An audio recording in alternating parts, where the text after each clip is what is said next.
Hello guys, in today's video, I'm going to show you how to fix Asus laptop that keeps shutting down by itself for Windows 10 and 11. Let's begin. First, go to your Windows Start button over here, click on it, and look for View, Advanced System Settings, this one. Click on it.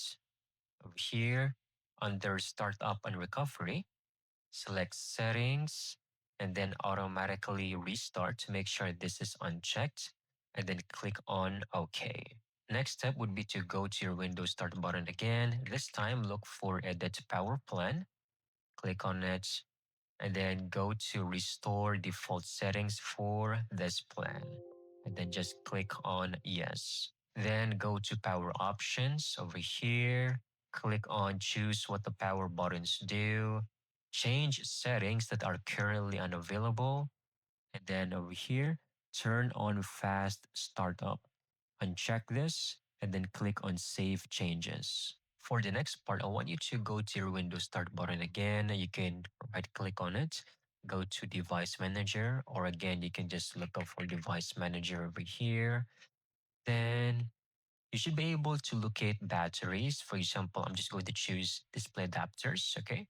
So right click on it and then uninstall device. Just click on yes.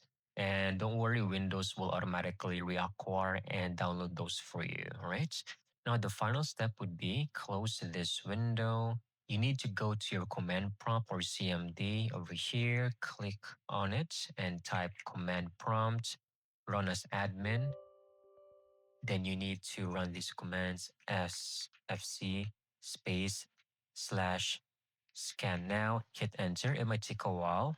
And then the next would be this command. I'm going to show it on my screen and it might take some time, but it will scan for any corrupted and missing files and automatically fix them for you. So once you've successfully followed all steps, I want you to reboot your computer. Once you're back on your screen, everything should now be working normally. That's how you can easily get this done. Thank you so much for watching. I hope you found this video very helpful.